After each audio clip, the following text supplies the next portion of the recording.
un conflicto armado. Por supuesto que vamos a hablar, esta es una pregunta que nos da para hablar sobre muchas otras aristas, muchos otros aspectos, y esperamos salgan en medio de esta importante conversación.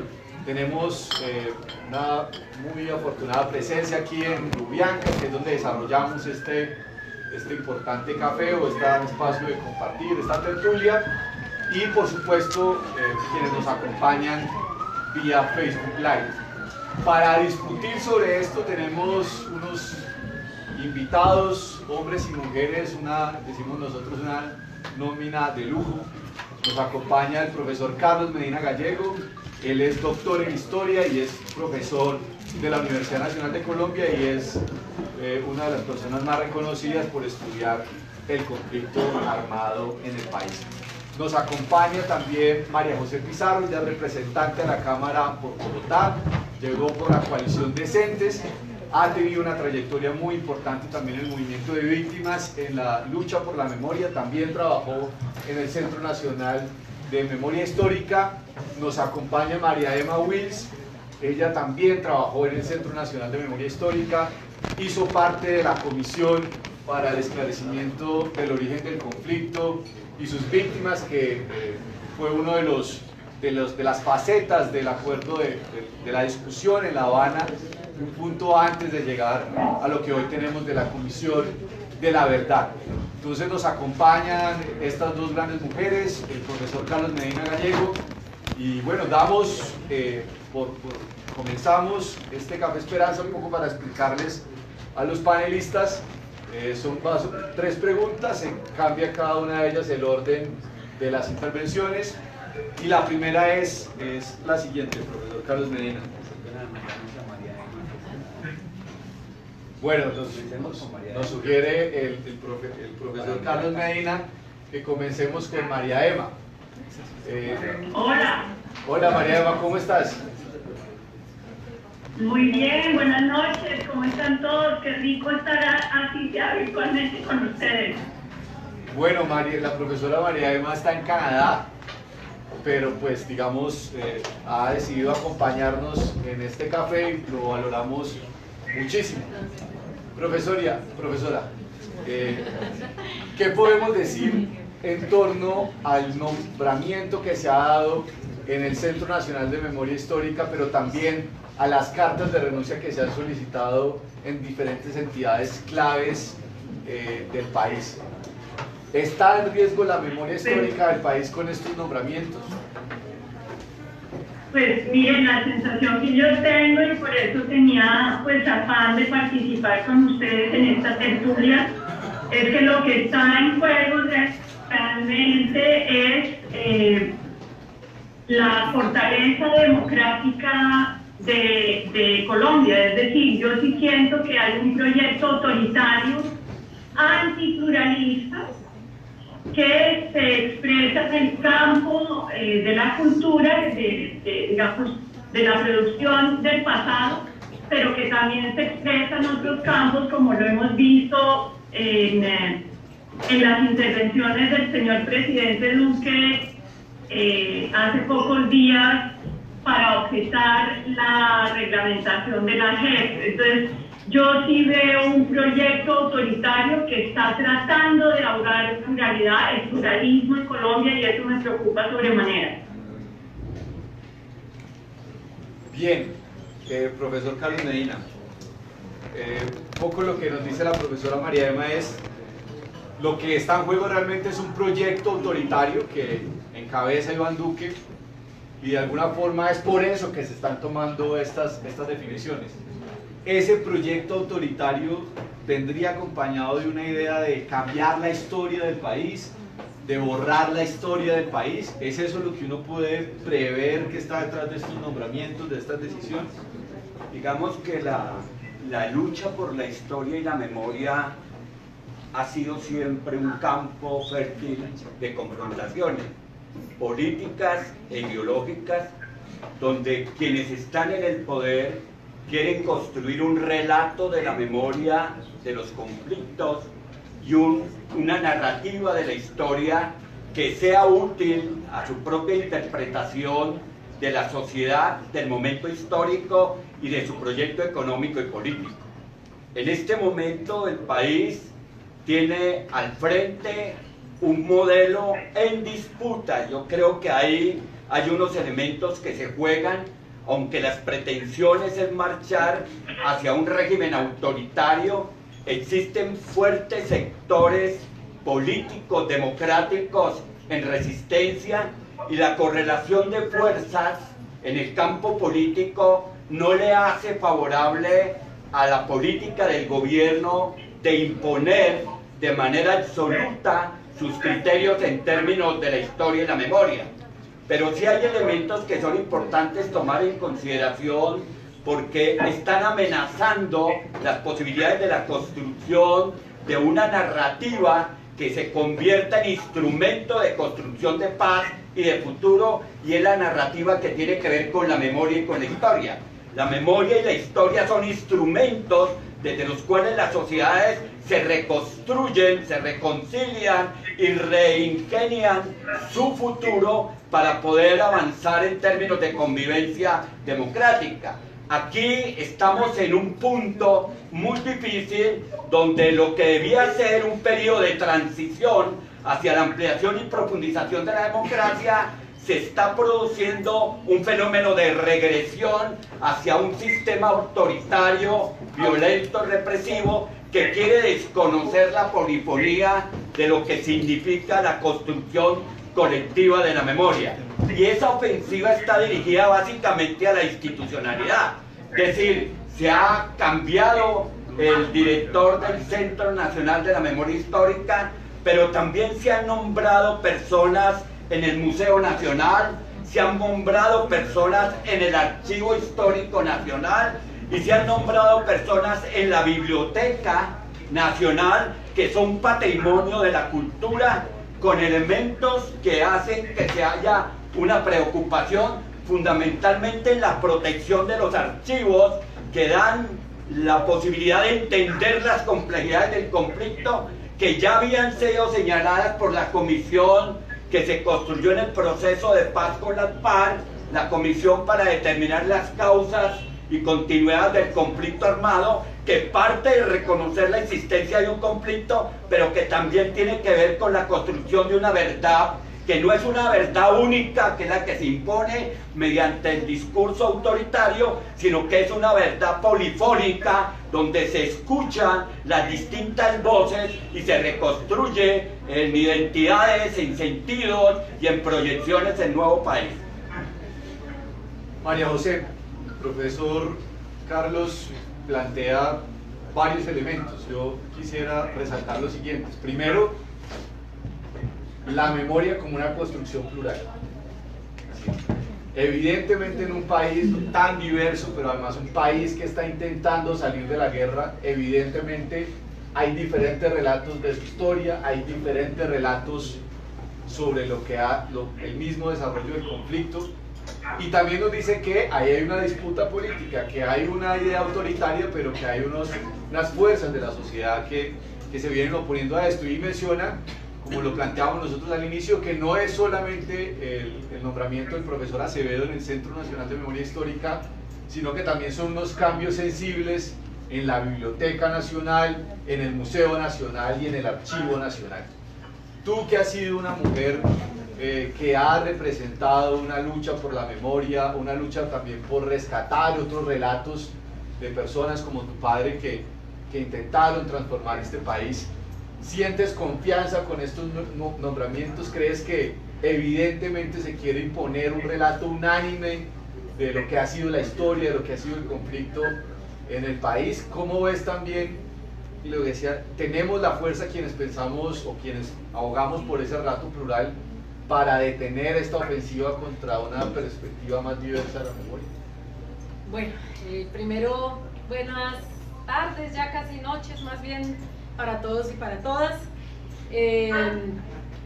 Pues precisamente una de las discusiones que teníamos en el Centro Nacional de Memoria Histórica, cuando había otras discusiones del orden institucional, era si efectivamente se había logrado materializar en Colombia una pluralidad de relatos y de memorias.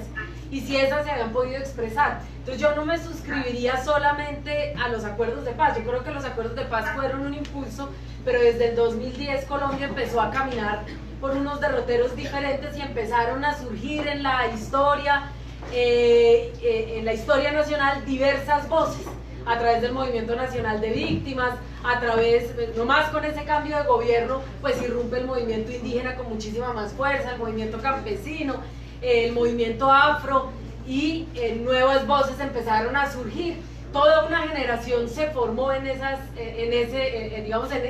de esas historias y con la irrupción de esas distintas voces.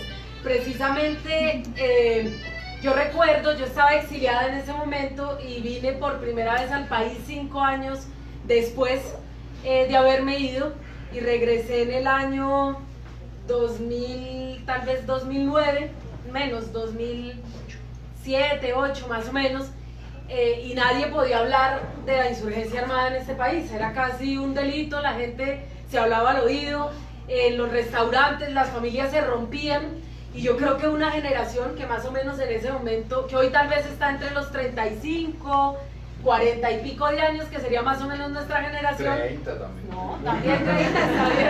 Muchas veces que van a sentir si no tan viejito, porque si no, no aguanta. Entonces, pues esa es una generación que hoy está mucho más cercana al proyecto uribista, porque creció y se formó políticamente en ese momento. Ahora hay toda una generación que crece con otros relatos, y que son todos estos jóvenes que, pues como muchos de ustedes que están aquí, muchos otros que están por ahí, que de alguna manera salen a defender. Yo les he dicho que es la generación sin miedo, porque efectivamente en los últimos meses nos demostraron que una generación que, a pesar de que nuevamente llegara el proyecto uribista al gobierno, pues no tuvieron miedo de salir a las calles, y son precisamente ellos y nosotros los que tendremos que defender la posibilidad de que esos relatos persistan en el país, de que haya una memoria plural y diversa. Yo creo que no solamente hay un intento por romper ese, digamos, ese sendero que venía caminando la memoria plural y diverso, sino que además hay todo un proyecto por construir o deconstruir la identidad que se había construido, y ahora sí imponer una nueva identidad nacional.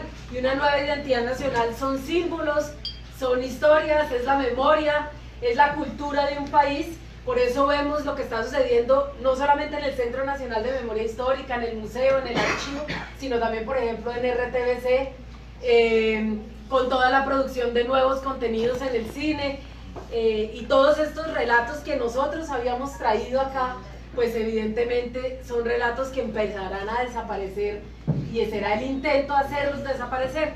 Pero bueno, yo creo que nosotros hemos hecho un trabajo que es innegable, todas estas voces alrededor del país, y a pesar de que en muchos territorios como Bojayá, ayer por ejemplo estaba la denuncia gravísima sobre todas las comunidades indígenas en Bojayá que están ya confinadas y que tienen que atravesar campos minados, etcétera, para poder llegar a los cascos urbanos, precisamente en esas zonas que habían sido las más afectadas, pero además allí donde ganó el sí, donde ganó la paz, pues son nuevamente escenarios de guerra. Tendrá que haber una voz juvenil, una voz generacional conectada con todas estas historias de lucha y de resistencia de nuestros padres y de nuestras madres, que logre mantener, pues de alguna manera, o logre hacer frente a este intento por construir una nueva identidad cultural, y nosotros defender la identidad de este país, que debe ser plural, diversa, y que debe incorporar todos los relatos. No creo que sea solo la memoria, obviamente también la justicia están, pues obviamente hoy amenazadas, y la posibilidad de transitar por unos caminos diferentes están ahí. Es el enfrentamiento entre el pasado y el futuro, y nosotros pues debemos, claro, siempre defender las voces del mañana. María José, tú dices algo que me parece vital, y es este tema de cómo hay una nueva generación, tú la llamas una generación sin miedo, y cómo hay un intento de este proyecto autoritario que encarna el uribismo de cambiar también esa perspectiva, o sea, impedir que nazcan unas nuevas generaciones iguales. Creo que eso va muy de la mano con toda esta ofensiva contra los maestros, con esta acusación del adoctrinamiento. Es una ofensiva que uno percibe que está en en diferentes lados. María José plantea también claramente que desde el 2002, también hay que decir a partir de la ley de víctimas, la ley de justicia y paz, ahí empiezan a abrirse unos ciertos resquicios para disputarse relatos plurales de la memoria en el país y cómo hay evidentemente una intencionalidad de acabar eso. Por supuesto, este café y esta tertulia y este tema no está aislado de hechos políticos que vienen pasando que están claramente ligados con esto, y quiero llevar la siguiente parte de estas preguntas, profesor Carlos, en relación al proceso de paz entre las FARC y el gobierno y el Estado colombiano. Y lo digo por lo siguiente: todos y todas sabemos que el presidente Duque tomó la decisión de objetar 6 artículos de la ley estatutaria de la Jurisdicción Especial de Paz.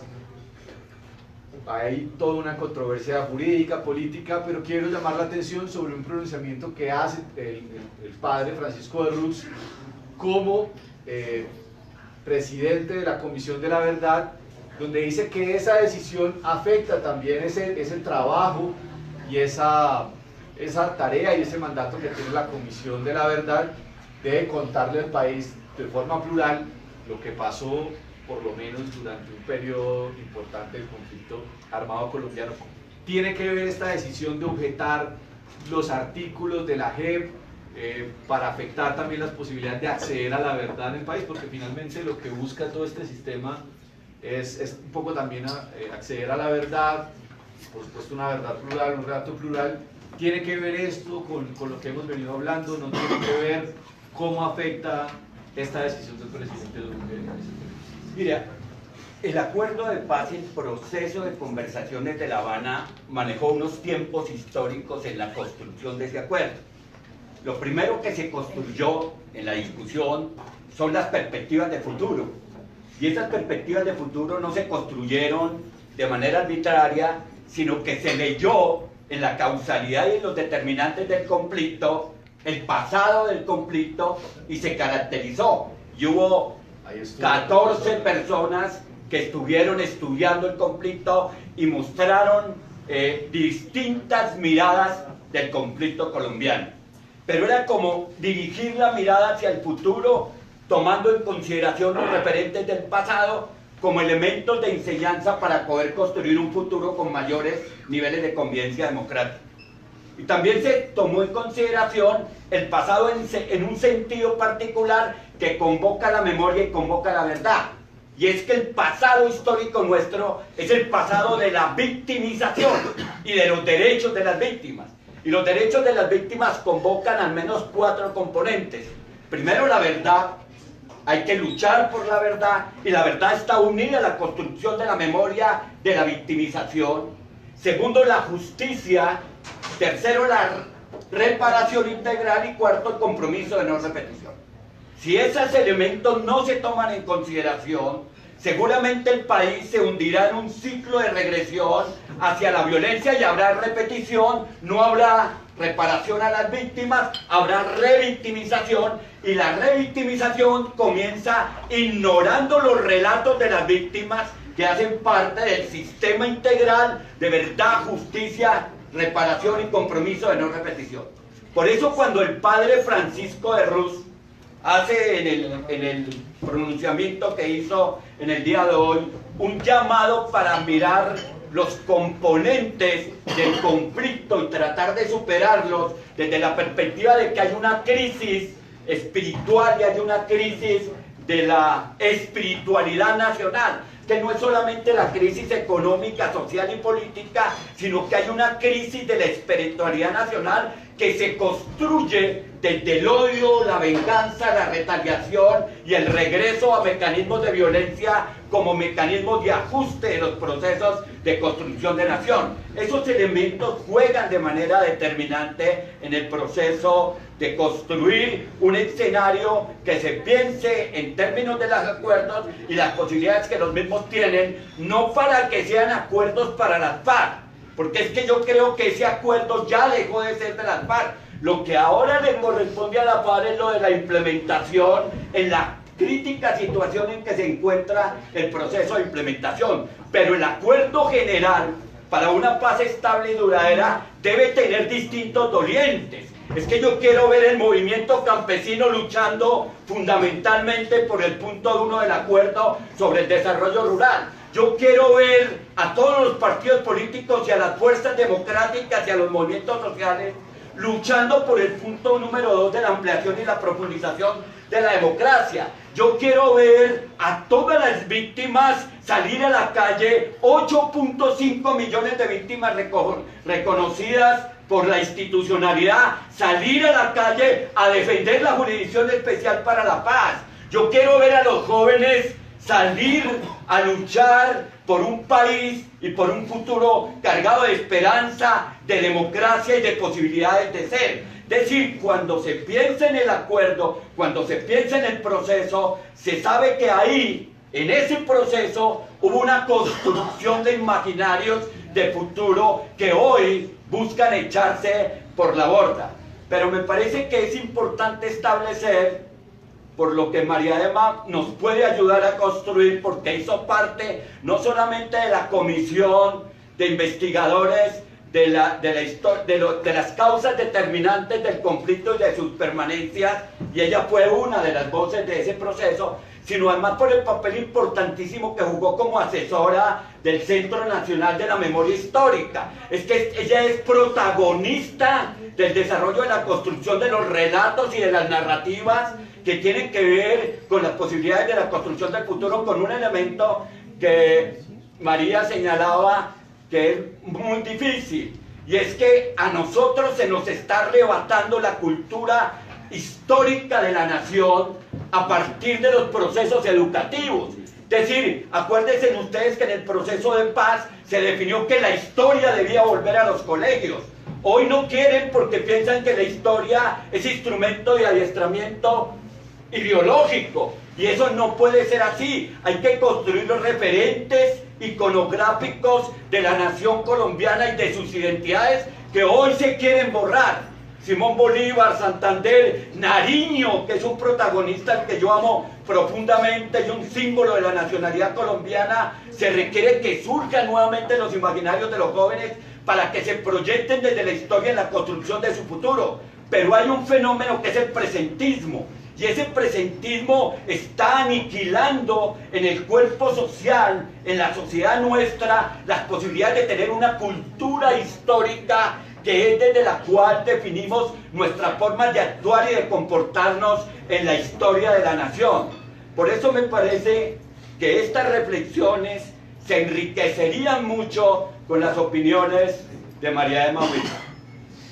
Bueno, no, María Emma, creo que te han dado la palabra.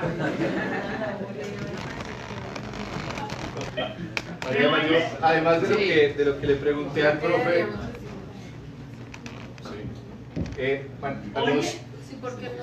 las personas que están, yo creo, atrás todavía, ¿hay sillas? No. Pero por lo menos hay más espacio. Hay más espacios por si quieren pasar. María Emma, ya te hacía el profesor Carlos la antesala, pero además de lo que le preguntaba el profesor, quería preguntarte a ti, ¿cómo ves esa expresión de desconfianza que han planteado un número muy importante de víctimas, que han planteado que quieren retirar los archivos, información que le han dado al Centro Nacional de Memoria Histórica? Bueno, primero, no sé, ¿me están escuchando? Sí, sí. ¿Se oye? Sí. Ah, bueno.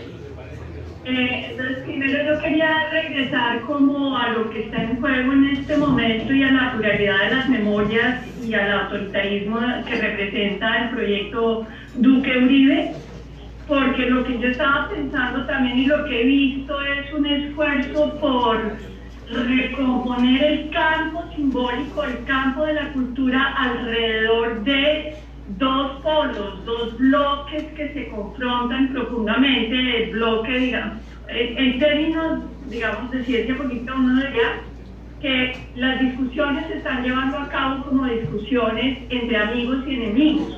Y veo cómo están construyendo la imagen del adversario como enemigo, y eso me preocupa muchísimo, Entonces, lo primero que yo diría es que no solo se trata de defender la pluralidad de las memorias, sino que se trata también de defender la posibilidad de tener conversaciones difíciles, debates muy complejos, sin arrasar al otro simbólicamente, sin estigmatizarlo y sin cargar con él simbólicamente. Entonces, eso era una primera cuestión que quería decir. Y una pregunta ahí es, ¿qué llamamos nosotros transitar a la paz? ¿Cuál es el ejemplo que le queremos dar al país de cómo nos imaginamos ya la paz en concreto? Y ahí entonces me voy a referir a lo que me preguntaba Carlos sobre la Comisión Histórica del Conflicto y sus víctimas, y decir lo siguiente: para mí lo más importante de esa comisión tuvo que ver con el hecho de que tuvimos que convivir, poner, si se quiere, en un mismo espacio, o sea, un libro simbólicamente, miradas muy distintas de la guerra colombiana. Y tuvimos también que participar de una cantidad de, si se quiere, conversatorios en universidades, teniendo posturas muy distintas sobre el pasado. Esa discusión, ese debate para mí es lo que es el tránsito de la guerra a la paz, es la posibilidad de sentarnos a debatir con pasión, efectivamente, pero dentro de un enorme respeto por el adversario. Entonces, ¿qué ocurre con los nuevos nombramientos? Pues cuando nombran al señor Acevedo en el Centro Nacional, digamos que lo que a mí más me choca de ese nombramiento es la manera tan soez, tan desvergonzada como él se refiere a sus adversarios. No tiene ninguna delicadeza, simbólicamente hablando, en el tipo de relaciones que entabla con la oposición. Y eso no es paz, eso no es democracia, eso es un retorno a la guerra. Él hoy se sorprende que las personas, que distintas organizaciones estén pensando en sacar sus archivos, así él diga que se compromete a respetarlos enteramente. Y a mí no me sorprende lo que me sorprende es su sorpresa. ¿Cómo va a pensar él que organizaciones de víctimas van a dejar sus archivos en manos de una persona que trata de la manera como él trató, por ejemplo, a Iván Cepeda? Lo que quiero decir es que la democracia exige no solo que nos digamos pluralistas, sino que actuemos de manera plural, que actuemos con un cierto respeto por el adversario. Y eso es lo que yo no veo ni en el gobierno de Duque, ni en el uribismo, ni en estos altos funcionarios de Estado que efectivamente hablan más en clave de guerra que en clave realmente un tránsito a la paz.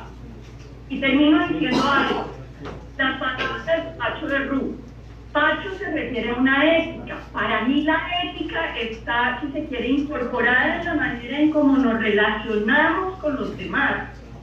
Si yo me relaciono de manera violenta, simbólicamente, con la oposición, de alguna manera estoy rompiendo la ética democrática, que es el cimiento, la posibilidad de una convivencia con los otros. Entonces, pues eso era lo que yo quería decir.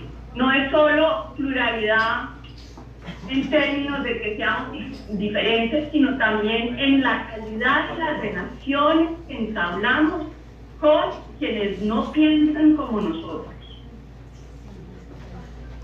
María José, la profesora María Emma plantea una pregunta, y es: ¿qué entendemos por construcción de paz? Y evidentemente cómo este tipo de nombramientos afectan lo que el profesor Carlos había llamado el horizonte que venía construyendo el proceso de paz, digamos. Construyó un horizonte de futuro donde, si bien no se decía que se iban a resolver todos los problemas, por lo menos íbamos a superar la guerra y íbamos a avanzar hacia la reconciliación. Y llamo la atención un poco sobre, también retomando algo que decía la profesora María Emma Wills, y es el profesor Darío Acevedo evidentemente no ha demostrado ninguna respeto, empatía con otras visiones políticas, con otras visiones del mundo que hay en el país. Vale la pena recordar que ha dicho, por ejemplo, que cuando se creó la Comisión de la Verdad dijo que iba a ser un centro de izquierda para avalar el relato de la izquierda sobre lo que ha acontecido en el país y el conflicto. Pero quisiera relacionar esto un poco con tu papel dentro de la bancada alternativa. Vimos un hecho también histórico, producto del proceso de paz, se firma el estatuto de oposición, tiene la oposición la réplica, se dirige al país y Juanita Gobertus en su discurso en nombre de las bancadas alternativas habla de la construcción de paz, ¿cierto? ¿Cómo se conecta este tema de la disputa, de la memoria, el respeto por las víctimas con la construcción de paz? ¿Es posible construir paz sin un relato plural de lo que ha sido la guerra, de lo que ha sido el conflicto, de lo que ha pasado en Colombia? Pues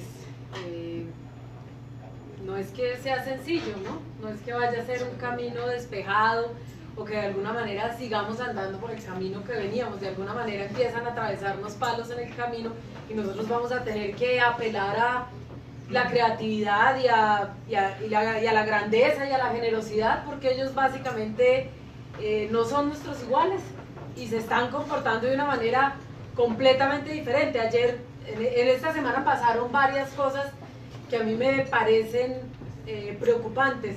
No fue solamente el hecho de que por primera vez se estrenara un estatuto de la oposición y que además quien saliera a defenderlo pues no fuese nadie de la, pongámoslo así, la extrema izquierda, sino que fuese alguien que ha, pues de alguna manera desde un lugar distinto defendido la paz, y eso de alguna manera planteó o generó una sorpresa en el país, pero inmediatamente al otro día una mujer joven, digamos más de centro derecha, pero que sencillamente coincide con nosotros. A lo mejor no coincide en muchas otras cosas, pero coincide por lo menos en la defensa de la paz. Y yo creo que ese es un principio de convergencia en los colombianos y las colombianas, en la ciudadanía de este país. Pero al otro día sucede un hecho bochornoso. Ayer estábamos en la Comisión de Paz y Paloma Valencia pues exige que le den el mismo tiempo que al narcoterrorista de Pablo Catatumbo, y independientemente de cuál sea la valoración, que en este país no vamos a entrar obviamente en ninguna valoración, pero independientemente de lo que sea, hay un principio por el respeto, que es precisamente de lo que hablaba María Emma, hay un principio por el respeto. Aluden solamente a un sector de víctimas y su defensa de la paz se centra solamente en un sector en concreto, negando que aquí hay otras visiones, que hay otras historias. Yo le planteaba y planteé en la misma comisión que, por ejemplo, mi padre y mi madre habrían sido torturados en el batallón militar de Cimitarra. Verdades que pasan por sus oídos y ellos ni siquiera escuchan, porque es un relato que inmediatamente quieren negar y quieren esconder.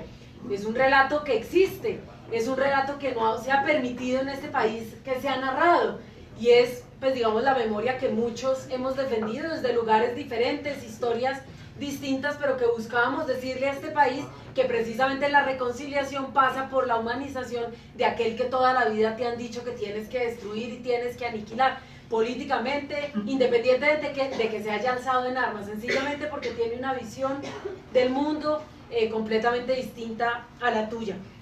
Entonces, obviamente, pero inmediatamente sucede una noticia que es positiva, y es cuando la JEP en la noche saca la noticia de que tiene acceso y que pone a disposición los archivos de inteligencia y de contrainteligencia del DAS.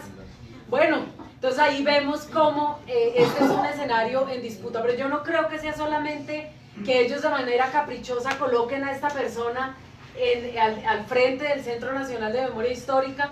frente, por ejemplo, a un observatorio como el Observatorio de Memoria y Conflicto del Centro Nacional de Memoria Histórica, que tienen unas cifras oficiales que en muchos casos duplican las cifras que manejan las mismas organizaciones de víctimas, como lo evidenciamos nosotros cuando hicimos el debate de Hidroituango. Las organizaciones manejaban unas cifras que las cifras oficiales duplican y sin embargo eso no ha generado ninguna alerta institucional o ninguna respuesta institucional. Entonces ellos van caminando por este lado, van sacando una serie de normas que buscan precisamente devolvernos a una época, yo no sé, más cavernaria, a un país que básicamente no solamente no reconoce a muchísimas voces, sino que además es un país que yo creo ya no les copia tanto como ellos creían. Entonces tienen que empezar a recurrir a toda una serie de acciones para intentar pues de alguna manera meter el país en una camisa de fuerza cuando el país no cabe allí, es como un tamal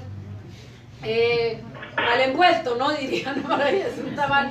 Y bueno, por ahí, por esas rendijas que nos dejan, pues tiene que empezar a surgir pues precisamente un país, el país que no cabe en el molde en el que ellos quieren meter y que definitivamente ya no cabe ahí. Yo creo que no es solamente un papel dentro de las bancadas, las bancadas pueden mantener una voz disidente, ellos quieren agarrarse de la JEP y de la memoria y de la verdad, bueno, y todo este tema de los acuerdos de paz para mantenernos en el relato de las FARC y Venezuela, y de alguna manera en las próximas elecciones pues ejercer el mismo. Es una estrategia en mi criterio política, ¿sí?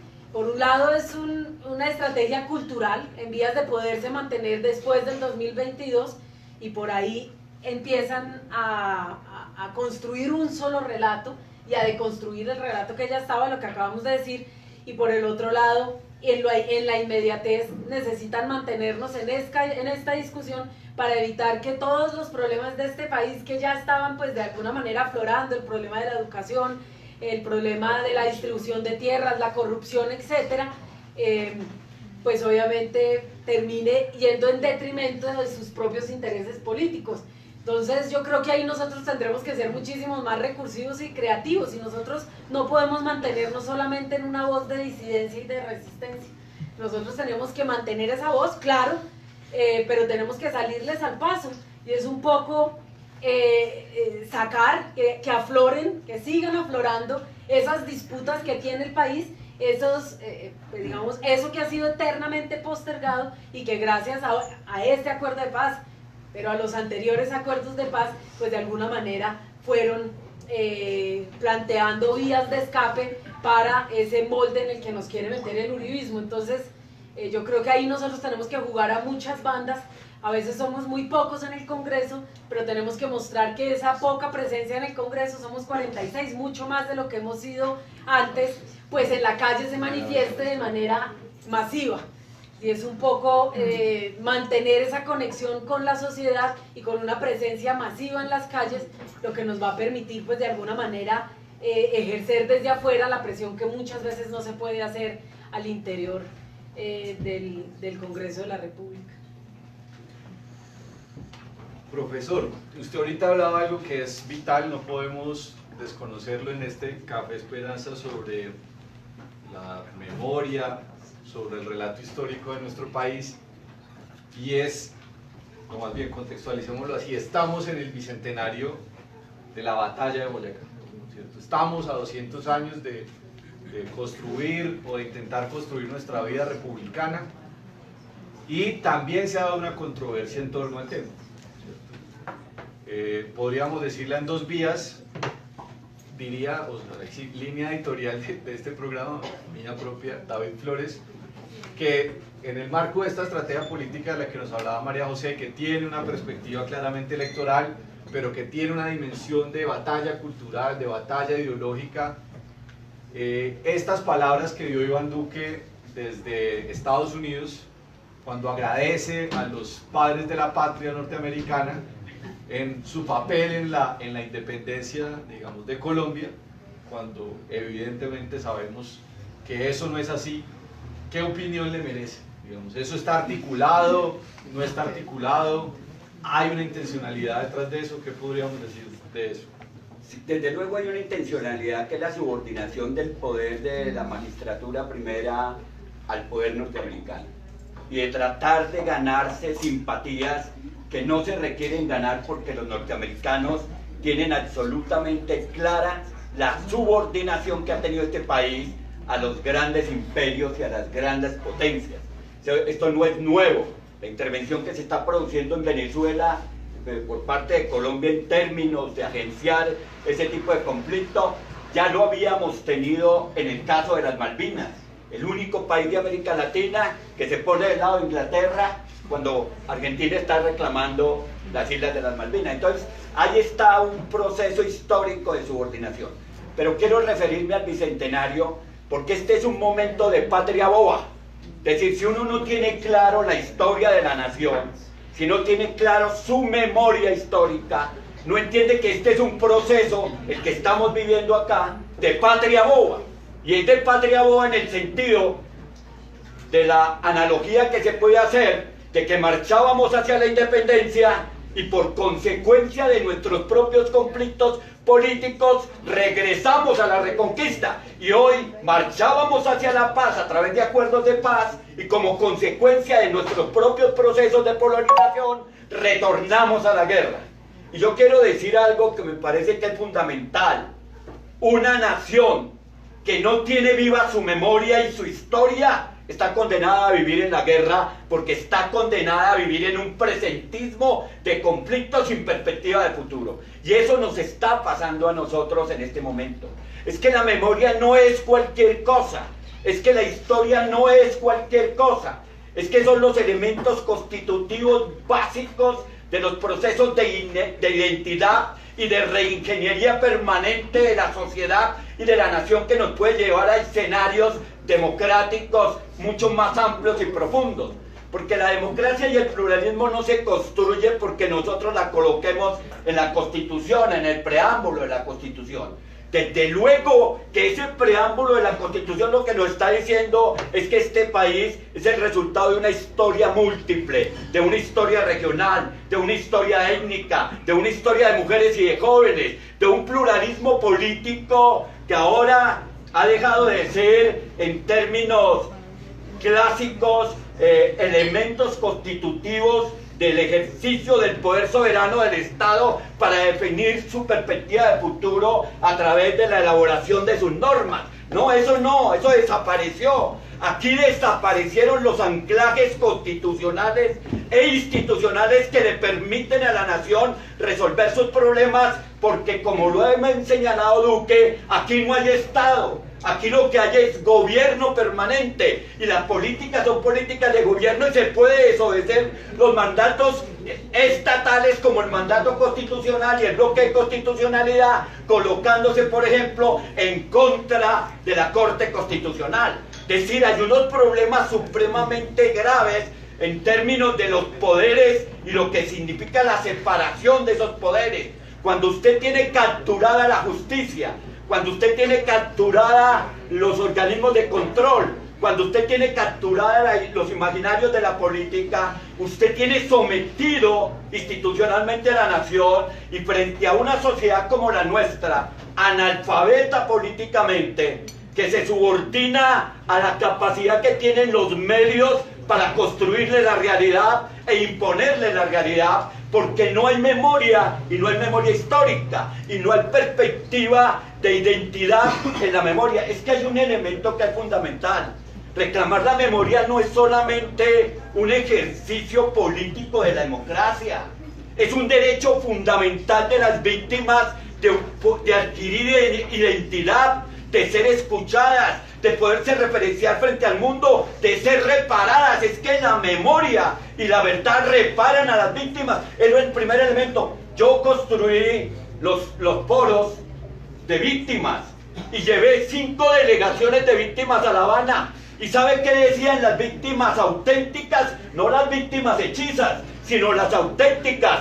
Es que nosotros no queremos reparación administrativa por una sencilla razón. La reparación administrativa, siendo importante, los hace sentir sucios. ¿Sabe qué reparación pedían? Nosotros lo que pedimos es verdad. nosotros lo que pedimos es memoria, nosotros lo que pedimos es reconocimiento histórico, nosotros lo que queremos es ser sujetos de derecho en un país que nos lo ha negado. El viejo, se construyen las circunscripciones especiales para las víctimas y se abortan en el desarrollo del proceso.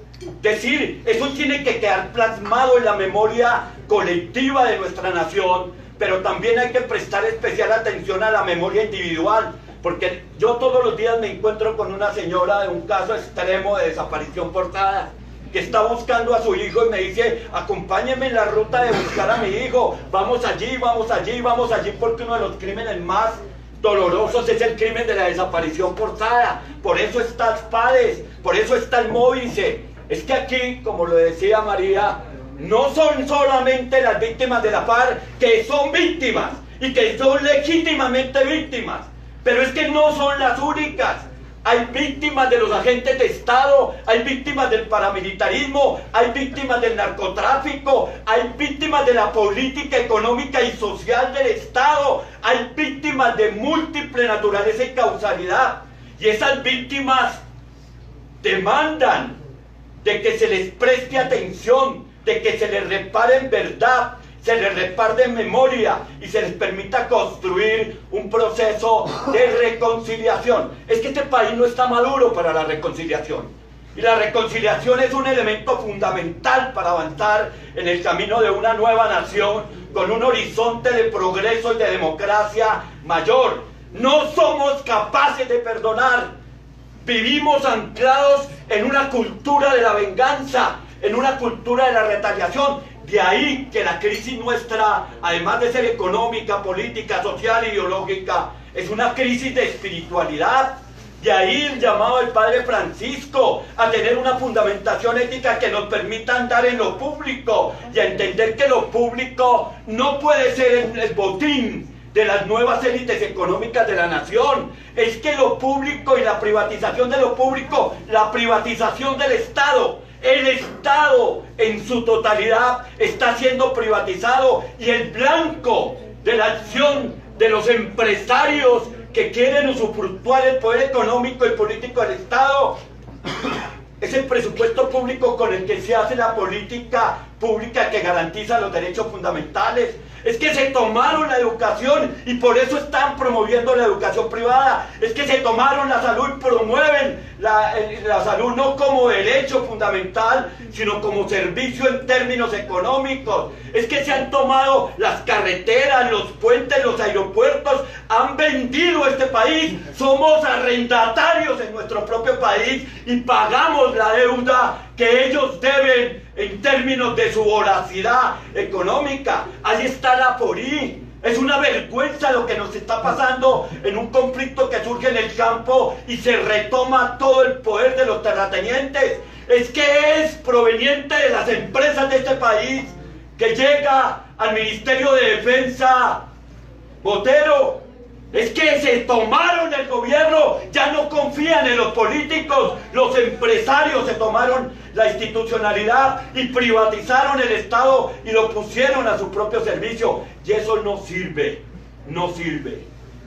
Nadie en este país, incluyendo las universidades públicas, incluyendo los centros, ha convocado a la conmemoración del Bicentenario, porque el Bicentenario tiene una carga política, ideológica y de memoria muy fuerte. Por eso nadie ha hecho, ni la Nacional se ha movido para decir: este 2019, año del Bicentenario, es el año de la reflexión de nuestros procesos históricos y de nuestras guerras y de nuestras posibilidades de conciliarnos y de marchar hacia el futuro. Yo particularmente estoy por haber participado en el proceso, por haber apuesto todos los capitales de compromiso en ese proceso. Cuando usted comienza a ver derrumbarse,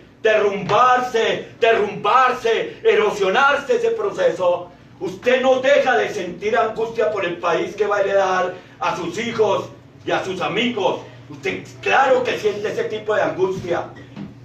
Aquí se hizo una pregunta que no resolvimos y que es necesario resolver.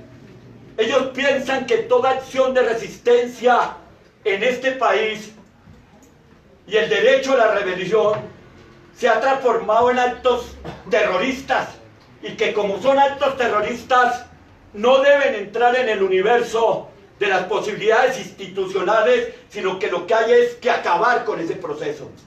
Se lo dije al ELN y el ELN está muy sentido conmigo. Les dije, ustedes son una organización consentida por el Estado, consentida por la sociedad oligárquica de este país, porque ustedes les permiten atropellar a la sociedad. A ustedes les falta guerra. ¿Cómo que nos falta guerra? Sí, ustedes llevan 60 años en guerra, pero les falta guerra. ¿Sabe por qué? Porque a ustedes no los respetan. A ustedes los utilizan, los instrumentalizan.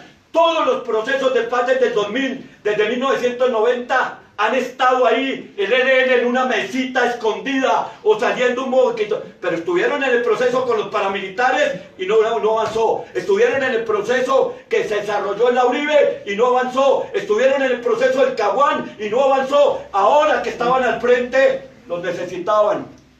Los necesitan para justificar la política de seguridad y defensa, para perseguir al pueblo, Y claro, yo entiendo que eso se les sale de la mano a ellos. No es que ellos lo hacen con el propósito de que sea así. Es que quien tiene la capacidad del poder de fuego mayoritario determina la función que cumple el adversario. Y ellos lo instrumentalizaron a ponerlos en ese proceso. Hay un conflicto que está dejando muertes.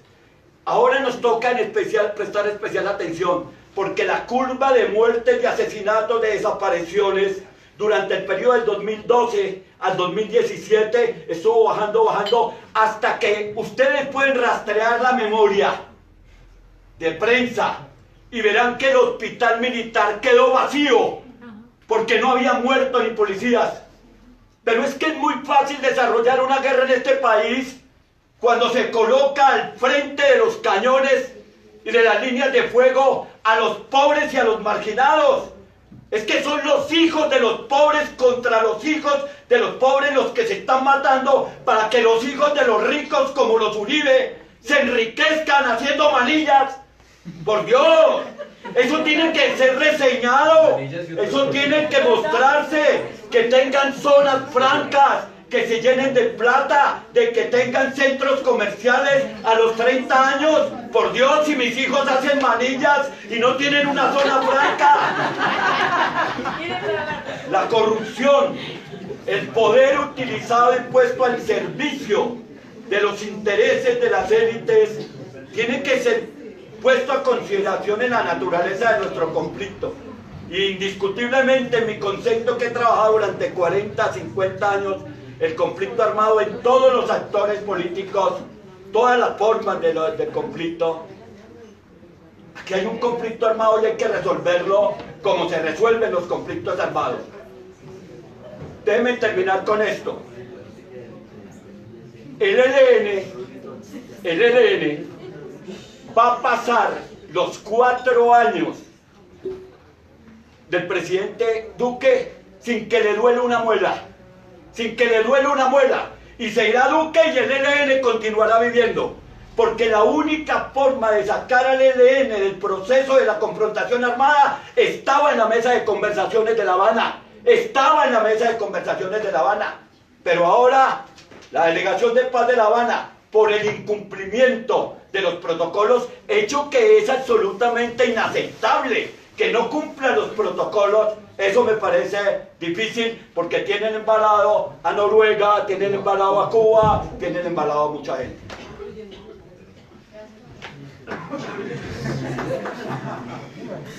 María José.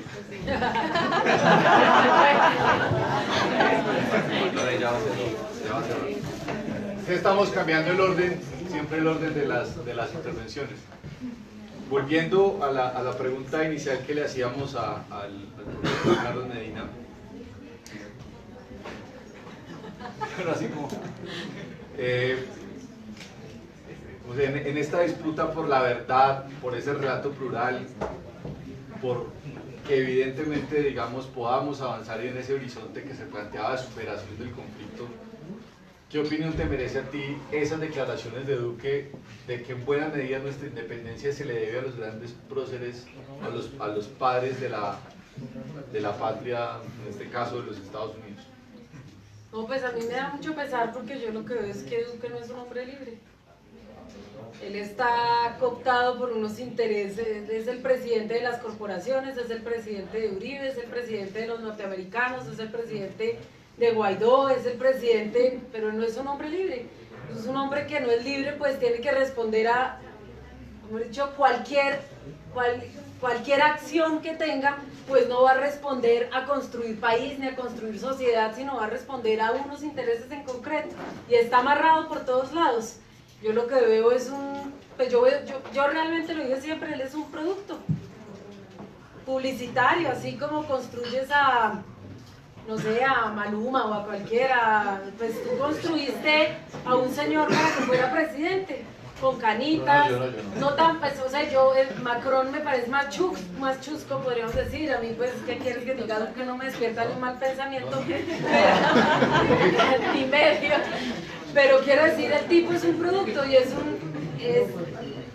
pues, no sé, un ventríloco. Ahí pues sencillamente él va y hace esa aseveración porque tiene un desconocimiento total de su propia historia y porque además tiene que ir allá a los Estados Unidos a decir lo que los norteamericanos quieren que él diga para legitimar sus negocios y sus relaciones con ellos. Entonces no le veo, el peligro es que es el presidente y que tiene alrededor suyo gente más o menos preparada. Tiene el Estado en un estado de colapso total, no hay contratación estatal en ninguna de las instituciones, está el país absolutamente parado mientras él decide qué va a hacer y cómo va a cumplirle a todos los compromisos, cómo le va a cumplir a todo el mundo. Tiene cero autonomía y cero libertad.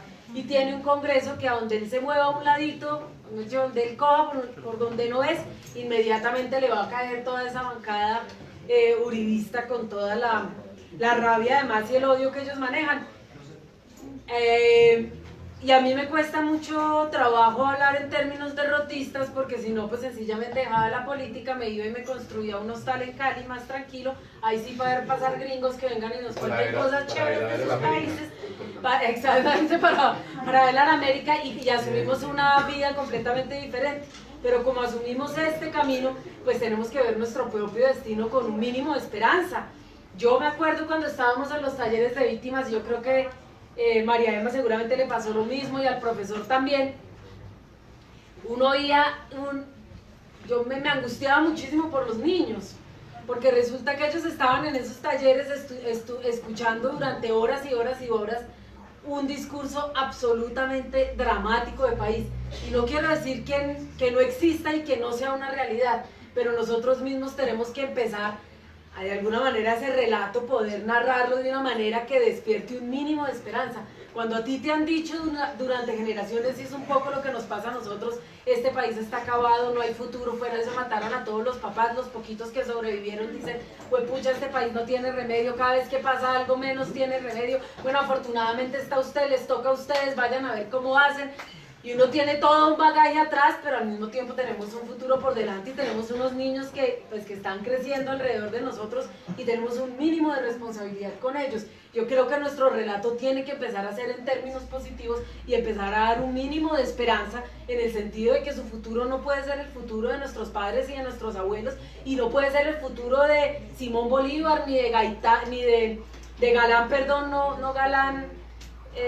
Tampoco de él, sino de José Antonio Galán y de Manuela Beltrán y de cualquier persona que en este país haya tenido una voz disidente. Nosotros tenemos que empezar a hacer de esa voz disidente mayorías en este país y eso no lo vamos a lograr desde una posición absolutamente derrotista, sino cuando nosotros seamos capaces de hablar con irreverencia, con la alegría, cuando nosotros seamos capaces de ocupar las calles de una manera diferente, cuando empecemos a hacer uso de la creatividad y del arte, cuando nos apropiemos de la cultura, cuando empecemos a ocupar todos los escenarios y todos los espacios de este país de una manera diferente como la imaginamos y la soñamos nosotros.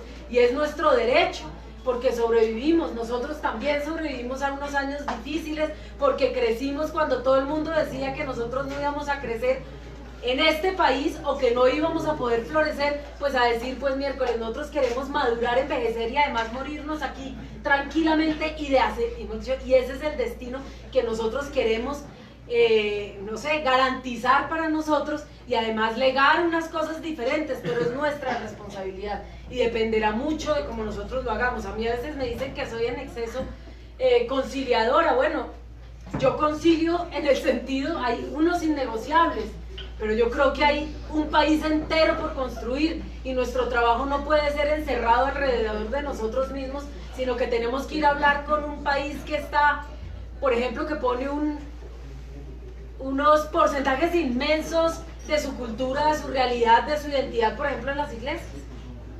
Allá, cuando toda la izquierda se fue de las iglesias, cuando de los barrios de periferia, cuando la academia abandonó el trabajo social allá, pues allá llegaron ellos con sus iglesias, con sus visiones de país y empezaron mejor dicho, a ocupar unos espacios que nosotros dejamos vacíos. Y es allá donde nosotros queremos que retornar, pero no podemos retornar egocéntricamente cuando nosotros nos fuimos, sino que tenemos que llegar allá con toda la generosidad a hablar en un lenguaje que hoy desconocemos. Y tenemos que entender en términos de fe cómo es que está pensando la gente y cómo piensa la gente en los bancos y cómo piensa la gente que trabaja de cajero en un supermercado, la señora que vende empanadas en la esquina, y no todo el mundo ni siquiera maneja el lenguaje que nosotros manejamos. Pues nosotros tenemos que aprender a pensar distinto, a hablar distinto, de una manera que nosotros seamos el escenario que convoque y no el escenario que sea fácilmente utilizado por ellos para generar cualquier tipo de resistencia contra nosotros. Como quien dice, tenemos que salirles al paso y tenemos que actuar con todos los valores de los que ellos son incapaces, de evidenciar su incapacidad, ahí sí para la ternura, su incapacidad para la alegría. Uno oye a Paloma Valencia y dice, no, pero qué aburrimiento esta señora, es que no tiene ninguna expresión de dulzura en nada, ni la otra María Fernanda Cabal, y uno ve a Samuel Hoyos y es una sonrisa absolutamente escondida, porque son incapaces de la alegría. Pues nosotros sí somos capaces de eso, y nosotros tenemos que también empezar a desmoronarles su discurso. ¿Nuestro discurso cuál es? Pues el país, porque nosotros queremos construir este país y tenemos que empezar a pensar en términos nacionales y no en términos de sectarismo. A mí me aburren las chapas y lo he dicho 1500 veces, no. Si soy de Congreso de los Pueblos no puedo ser de Marcha Patriótica, si soy de Marcha Patriótica no puedo ser de ambientalista, si soy ambientalista no puedo ser feminista, si soy feminista, y hay un montón de luchas dispersas y no hay nada que integre las reivindicaciones de todo el mundo en un solo discurso. El día que nosotros hagamos eso, no vamos a tener una minga solitaria en el Cauca, sino que mientras está la minga en el Cauca, aquí están en las calles ocupando por las mismas reivindicaciones, porque las luchas campesinas son nuestras, porque las luchas feministas son nuestras, porque las luchas ambientalistas son las nuestras, porque el país es nuestro. Y ese es el relato que nosotros tenemos que de alguna manera volver un relato absolutamente masivo en este país, pero dependerá de nuestra propia capacidad de reinventarnos, porque si seguimos con el discurso trillado y trillado y trillado de ellos, sí, trillando el de ellos y trillando el nuestro, pues yo creo que va a ser muy difícil que seamos mayorías. Seguiremos siempre siendo un sector marginal, y la verdad, yo ya estoy mamada de estar en un sector marginal. No, nosotros llegamos aquí porque tenemos vocación de poder, porque tenemos sueños, y si no, entonces, ¿qué es lo que estamos haciendo? Yo, pues, quiero resistir, pero porque quiero llegar allá y punto. Y yo creo que eso tiene que ser la vocación de todo el mundo que tenga una perspectiva política en este país, y no puede ser una perspectiva ni dejarnos atrincherar, ni dejarnos callar, ni de que nos pongan pues precisamente en un rincón apartado allá, donde sencillamente seamos útiles para alimentar su discurso de odio y de guerra y de intereses. Entonces no sé cómo vamos a hacer, yo no tengo la fórmula, tenemos que crearla entre todos, y yo creo que tenemos que ponernos a pensar en eso, en vez de estar haciéndoles el juego de pensar única y exclusivamente en lo que ellos dicen y reaccionando a la agenda política, a la agenda mediática que ellos imponen en todos los escenarios de este país. Profe, pues se han dicho muchas cosas aquí que no tenían que ver con el tema. el día de hoy. No, yo creo que en buena medida tiene que ver, porque finalmente la construcción de un relato plural pasa precisamente por esta diversidad de lo que se ha planteado en las intervenciones. Profe, pero ya no recuerdo quién. María Emma. No, Vas a volver a plantear la pregunta del bicentenario. Estás con los representantes de Boyacá. Quería hacerle la siguiente pregunta, profe, para finalizar. Usted participó en esta comisión que tenía por objeto construir una idea de cómo había nacido el conflicto, cuáles eran sus orígenes, cuáles eran sus causas. Hoy, con todo lo que ha pasado, con todo lo que hemos venido hablando, con lo que se ha dicho acá, ¿cómo ve un asunto que es central y es la disputa que uno entiende es una disputa central o vital, como la disputa por la verdad, ¿cierto? Entendiendo que eso es un asunto muy complejo, por las verdades, exactamente. ¿Qué opinión le merece a usted todo esto que hemos venido trabajando, su experiencia, el ejercicio que se hizo en esa comisión en La Habana? Pues, a ver, yo entiendo primero que las víctimas están en el centro de todo este esfuerzo, es decir, que hay que preguntarse cómo entendemos la verdad desde distintos lugares o desde los distintos lugares que ocupamos. Entonces, las víctimas, cuando María José o yo hacemos talleres de memoria con las víctimas, el primero que ellas tienen es la verdad. ¿Cuál es el sentido de verdad que yo leía en ese reclamo de las víctimas? Cuando ellas decían verdad, ellas lo que quieren saber es quién dio la orden, ¿sí? Que las cadenas de mando que están detrás de unos hechos que hicieron que ellas o sus allegados y sus familiares o sus vecinos sufrieran cuestiones absolutamente injustificables. Entonces hay una verdad que tiene que ver con responsabilidad, ¿sí? Que se sepa quiénes son los responsables, quiénes tomaron las decisiones. Ese es un nivel, y es un nivel muy cercano a la justicia.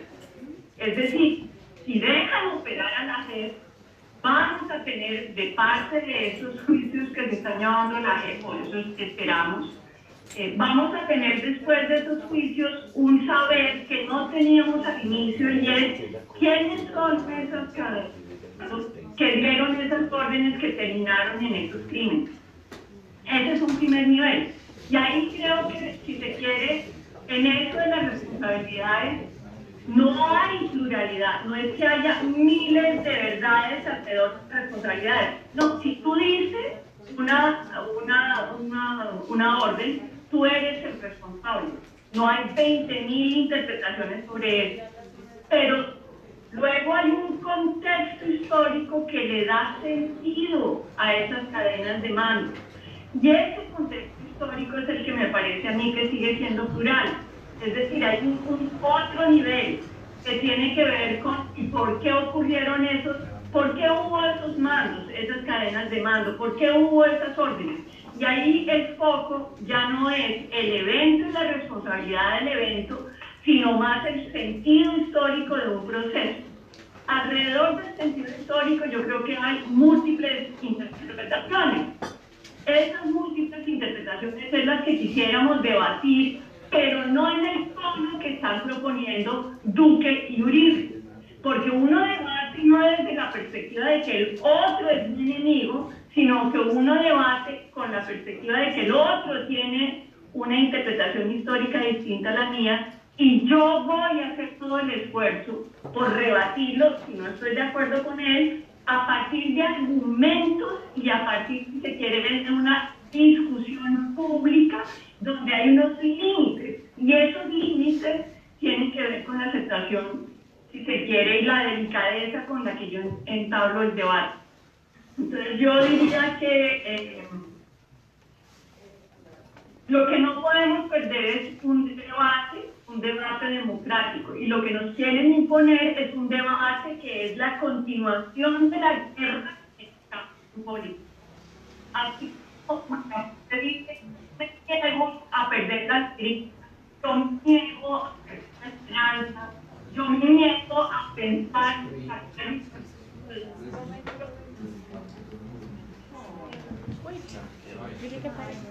Profe, ¿me escucha? Momentico. Tuvimos un problema con el audio. Ya, creo que ya lo recuperamos. ¿Puede hablar, profe? ¿Aló? Sí, Sí, acá estoy. listo, ya, de nuevo, lo recuperamos, profe. Muchas gracias. Ok. ¿Ya? Ya. Sí. Bueno, ¿hasta dónde oyeron? Porque ya ni sé. Hasta que yo me niego a perder la esperanza, ¿no? Sí. Ah, ok. Entonces, como María José decía, por ejemplo, yo me niego a perder la esperanza, yo me niego a dejarme arrebatar la imaginación, yo me imagino un país distinto y me imagino una... ¿Sí se oye? Sí. Yo me niego a pensar que los jóvenes no se van a tomar las calles para defender la democracia, la pluralidad, los acuerdos de paz.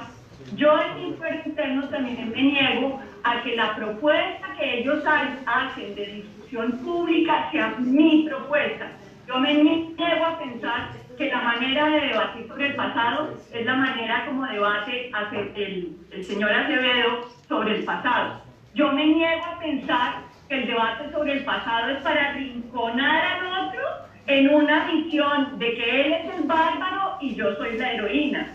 Yo me niego a pensar que la memoria no es un campo donde yo me tengo que interrogar a mí misma preguntándome ¿y yo qué hago? ¿Y yo qué hice? ¿Y cuáles son, si se quiere, los errores que cometieron quienes están más cercanos a su corazón y a mis posturas ideológicas?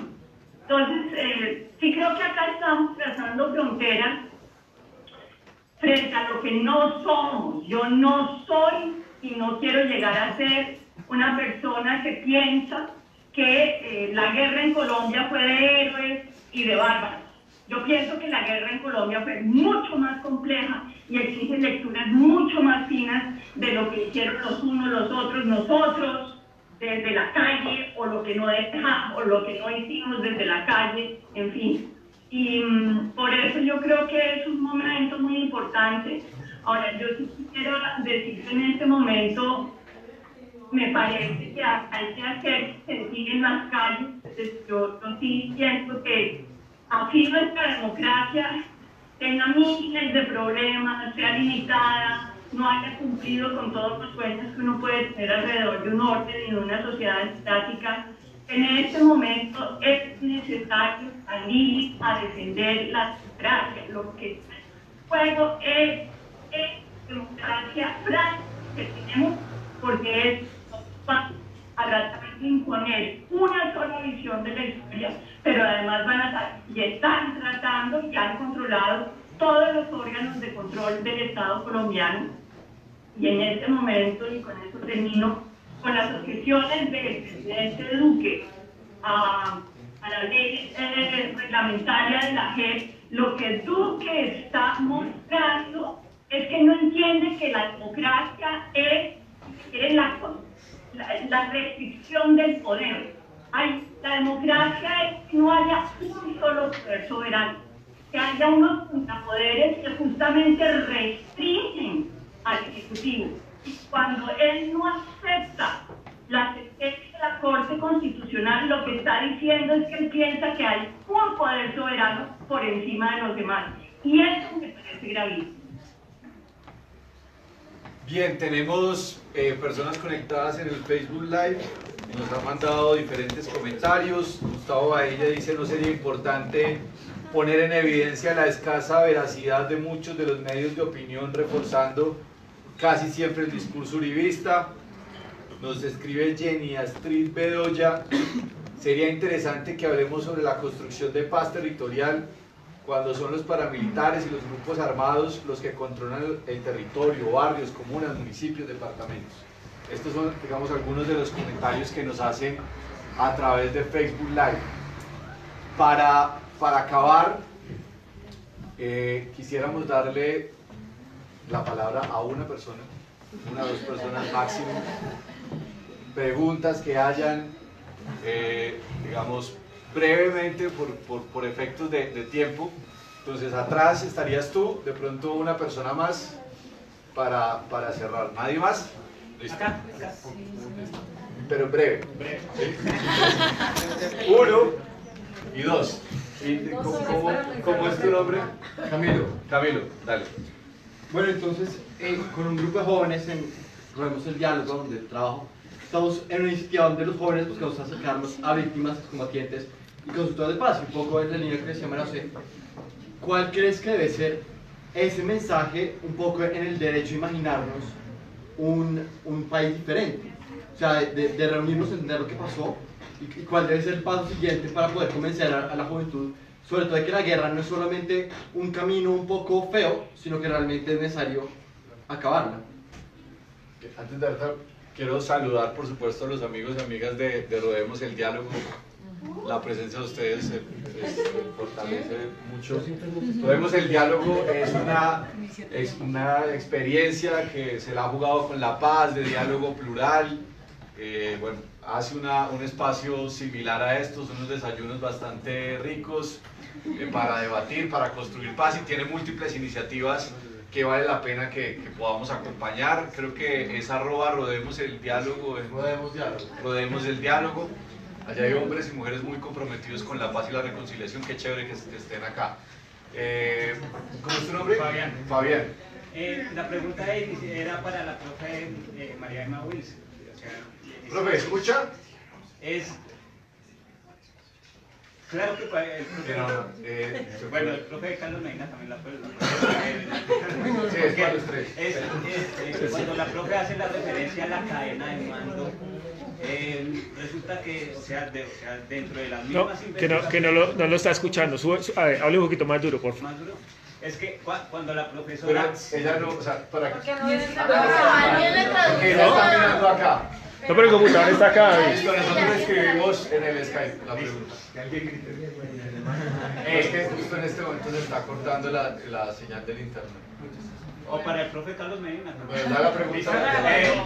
Es que la cadena de mando, cuando hace referencia a la cadena de mando, resulta que hay varios, dentro de las investigaciones hay varios casos. Por ejemplo, el caso de generales que se han muerto, Faruk Yanine Díaz, el otro general Harold Bedoya. Ahí se rompió la cadena de mando.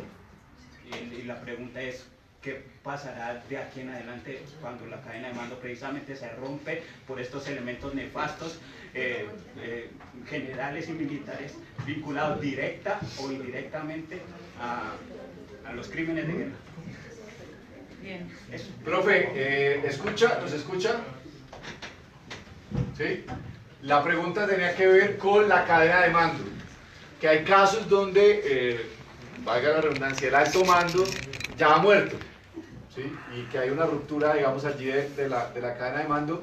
Intentaremos en nuestra producción súper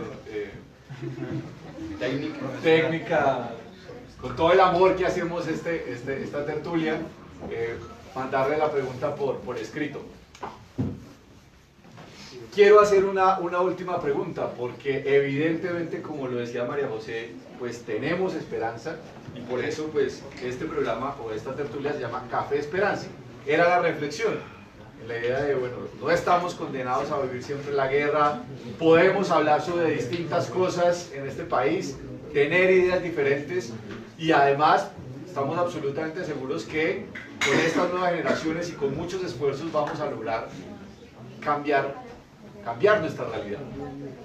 Y en parte por eso hicimos esta tertulia y este programa, partiendo de que para disputarnos el futuro también hay que disputarnos el relato del pasado, hay que construir un horizonte de presente diferente, pero sabiendo por supuesto que los tres están no tienen soluciones ni nada. Siempre terminamos estas tertulias un poco con la pregunta de ¿qué podemos hacer?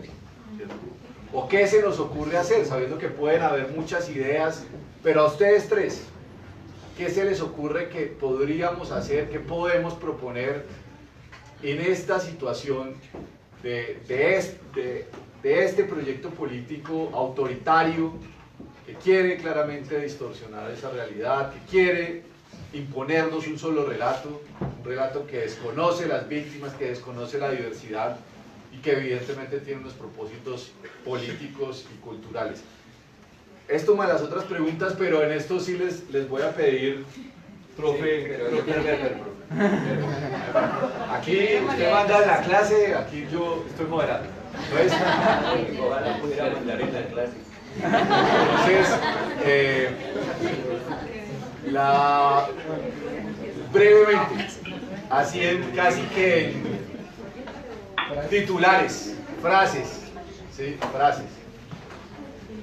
Brevemente. Entonces, yo le voy a dar la palabra primero al profe, segundo a la profesora María Emma, y primero María Emma, segundo el profe, y tercero María José. Listo. Primero María Emma. ¿Fue así? Primero. Sí, solucionó. ¿A mí o a María?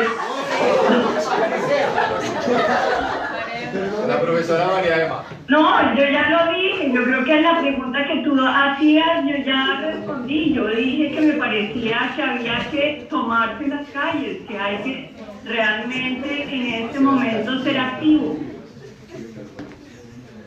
Vale.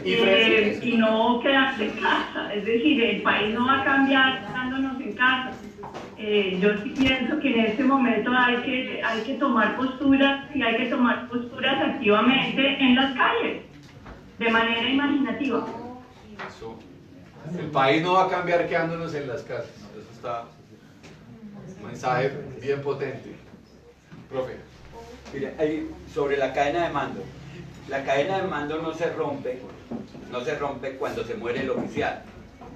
En el caso de la fuerza pública, la cadena de mando está centrada en el jefe de Estado. El jefe de Estado.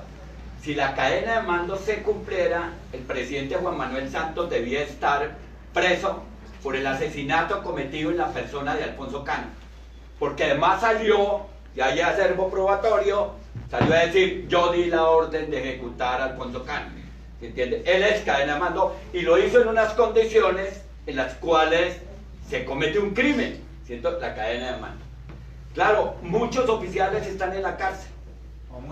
O muertos. Pues, el general Farulla Nine Díaz, Carol Bedoya. Yo estoy haciendo la lectura del trabajo del paramilitarismo en el Magdalena Medio del Centro de la Memoria Histórica para evaluar y para que se pueda publicar ese libro del paramilitarismo en el Magdalena Medio. Sé exactamente lo que está plantando ahí. Pero creo que hay unas responsabilidades que hay en la institucionalidad. ¿Qué pasa, por ejemplo, con las fuerzas guerrilleras?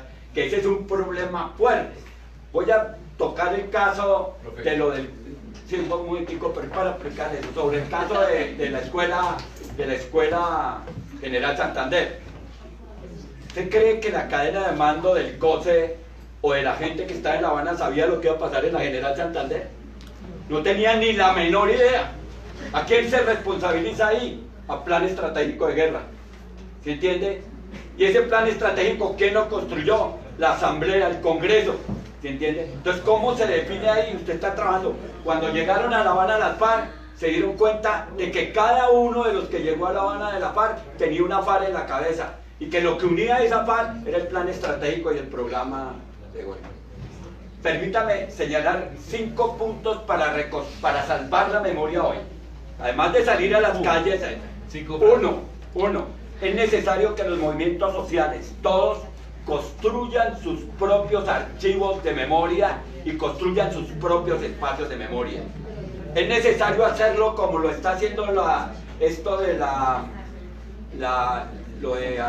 de Barranca las Mujeres.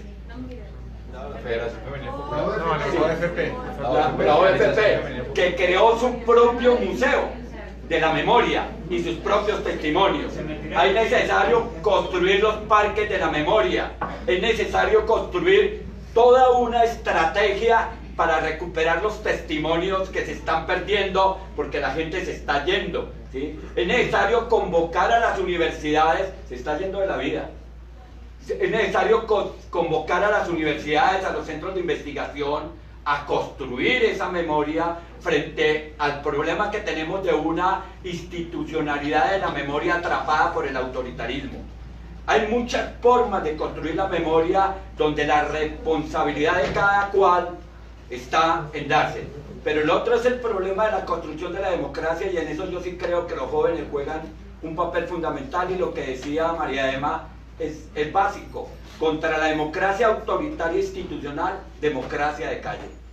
Es decir, hay que llenar las plazas, hay que llenar las calles, hay que volver a reclamar desde la movilización recreada, las posibilidades de ser fuerza contundente. Porque hay una mayoría importante en términos de oposición en el Congreso, pero si esa fuerza que hay ahí importante de oposición, casi 25 personas de oposición alternativas, 43. no, en el Senado, sí, en el Senado, pero 43 en el Congreso, en el Senado, si esa gente, cada reclamo que está haciendo allá, está acompañada con la movilización de plaza, de calle, y eso tiene un significado distinto. Aquí, cuando la institucionalidad es autoritaria, el camino que queda es la resistencia de la calle. No de la calle Humberto, sino de la calle. María José. Pues yo ya lo dije en mi última intervención, y precisamente yo decía que todo lo que hiciéramos en el Congreso, es más, fue mi eslogan de campaña: no voy a hacer campaña mismo, pero yo dije un pie en el Congreso, un pie en la calle, y así como quien no quiso se volvió el eslogan de la bancada de oposición o bancada alternativa. Y yo creo que nosotros, pues de alguna manera se ha logrado una conjunción ahí en ese sentido. También ha habido muchísima presencia en las calles. El semestre pasado los estudiantes dieron testimonio de lo que fue no parar de movilizarse en 6 meses. 6 meses estuvieron, y de todas las formas que pudieron y supieron. Entonces, pues yo por ahí voy con un par de tranquilidad. Lo que pasa es que nosotros somos de emociones y luego nos apagamos. Frente a la memoria nosotros dijimos, o sea, siempre estuvo el debate. Me acuerdo la primera vez cuando ganó Santos en su segundo periodo, todos decíamos: y si gana este otro hombre, se va a acabar el centro de memoria. Todo el mundo decía: no, se va a acabar, y ay, bueno, y había un montón de discusiones ahí. Yo la verdad creo y tengo la tranquilidad de que en este país la memoria ya no va a parar. Hay cientos de organizaciones que llevan años construyendo archivos, que llevan años con lugares de memoria, parques de memoria. Lo que podíamos era materializar en estos años que tuviesen un andamiaje institucional que les diera sostenibilidad, pero la gente no va a dejar de contar sus... Se han resistido 50 años, 40 años, 20 años, pues ahorita no van a dejar ni de resistir ni de sobrevivir. Las iniciativas y los ejercicios de memoria de este país van a continuar. Es más, fue tan provechoso que en el exterior todas las víctimas del exilio también están planteando sus ejercicios de memoria.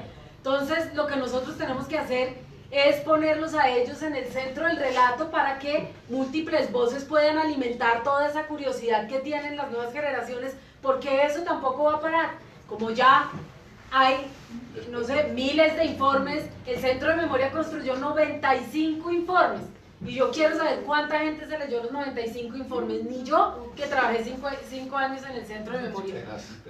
Allá hay, pero están todos, no, pues digo, escucha, que se los haya leído Gonzalo y María Emma. María Emma, sí, María Emma.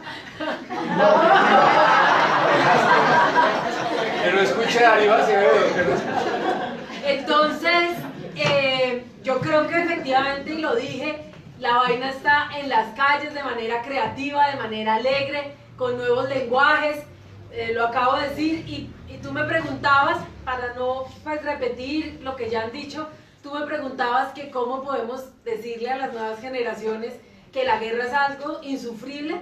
Pues mira, no sé, yo creo que sería muy aburridor para las víctimas volver a hacer otra vez los miles de talleres que han hecho para contar, porque la gente, algo que a mí me emocionó, y María Emma lo sabe, yo no me quedé en el relato del dolor, o más bien en el relato del terror, porque el dolor es legítimo y el dolor no va a desaparecer.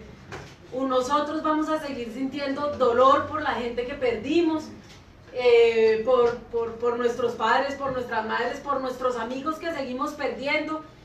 En los territorios muchas de las personas con las que nosotros trabajamos o están amenazadas o las están matando, y nosotros tenemos que lograr que ellos pervivan. y sobrevivió, es decir, es el relato del terror, del enemigo, del diablo, de una vaina, yo creo que casi que del odio exacerbado. Ese es el relato que nosotros tenemos que desterrar, ese es el que tenemos que marginar, ahí sí nosotros tenemos que volverlo marginar, porque el dolor es legítimo, la tristeza es la capacidad de perdón. Yo creo ellos mismos, yo por ejemplo digo, bueno, no, yo no perdono porque ¿qué voy a perdonar? A mí todavía no me han dicho la verdad, no, pues eso no es como cuando el novio le hace uno zancadilla o le pone uno los cachos, no. Es que aquí nos mataron a nuestra gente y necesitamos que venga alguien. Mientras tanto, pues el perdón no está, pero reconciliarnos. Las víctimas se reconciliaron hace décadas con este país y han sido ejemplo de dignidad de todos los sectores, de los policías, del ejército, de la gente del Nogal, Raimundo, y todo el mundo se reconcilió en este país.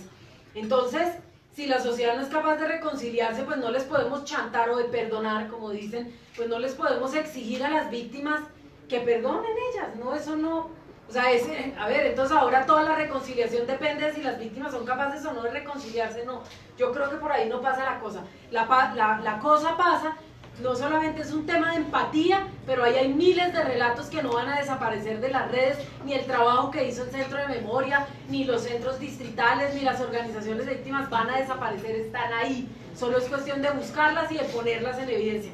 Lo que sí tiene que empezar a existir aquí es una concepción distinta de nuestra, yo sí quiero ponerlo en términos de nuestra propia conciencia nacional. Aquí hay un tema de conciencia que nosotros tenemos que poner en evidencia y es, en mi criterio, dejar, como lo dije hace un momento, de volvernos tan reactivos en absolutamente todo y de empezar a poner nosotros nuestras propias agendas, de verdad. Nuestras agendas están ahí, la gente está necesitando que hablemos de eso y nosotros no podemos salir como unas fieras a reaccionar cada vez que a ellos se les ocurre algo, porque ellos lo hacen para buscar nuestras reacciones, les estamos haciendo el juego pero perfectamente. Ellos están felices con cada agarrón que sale aquí al interior de nosotros mismos.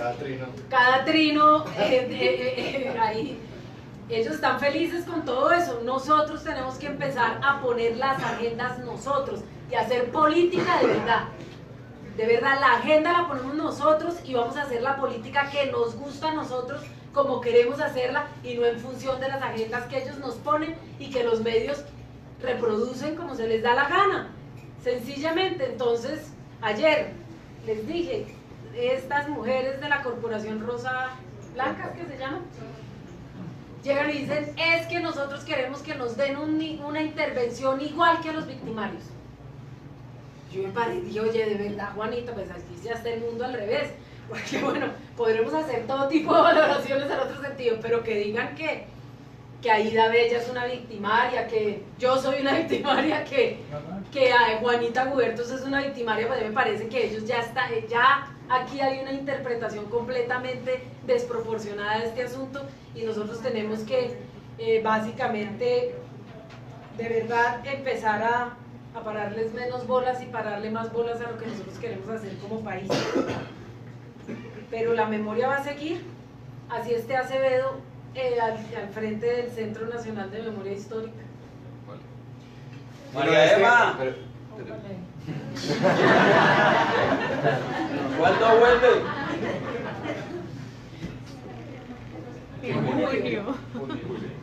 Bueno, este café se hace con mucho amor y quiero agradecer a las personas que nos ayudan a realizarlo, a Víctor Gaviria, a Andrea, a Sebastián Sora, Carolina, a Luz Adriana que siempre viene, por supuesto a Ilish, a todas las compañeras y compañeros que trabajan aquí en Lubyanka. Este es un Catalina, Ponte, que se han vuelto, bueno, ya afortunadamente tenemos amigos y amigas que vienen recurrente y no nos dejan solos y solas en este esfuerzo. Este es un espacio además muy chévere porque buena parte de lo que ustedes están tomando aquí, esa cerveza es también producto del proceso de paz, se llama La Roja. Cuando se están tomando esa cerveza están también respaldando ese esfuerzo que hombres y mujeres están haciendo por apostarle a la paz de este país. Así que los invitamos y las invitamos a que vengan a este sitio, a Lubyanka. Esto es publicidad no pagada. Aquí en el Parkway, calle 39, no sé, no me sé la dirección, en Facebook, en Twitter, en demás. Agradecer, bueno, por supuesto, a la profesora María Emma Wills, que se ha tomado el tiempo de acompañarnos el día de hoy. Yo pido un aplauso para ella.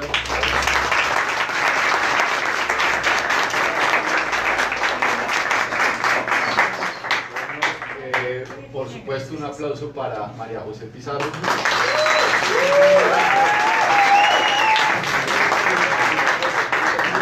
Un aplauso para el profesor Carlos Medina.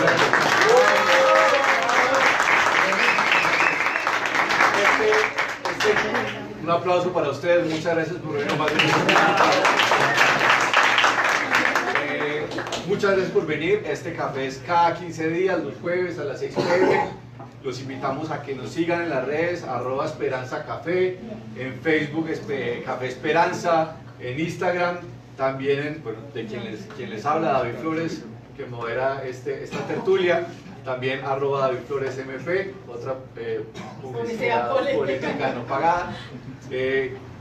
Queremos que puedan siempre venir, tener un espacio agradable para hablar de temas tanto de la realidad nacional, distrital y demás. Así que muchas gracias y están en su casa. Todo lo que aquí consuman está en buena medida respaldando el proceso de paz. Así que muchas gracias. Bueno, y siempre nos tomamos una foto al final. Tomémonos la foto.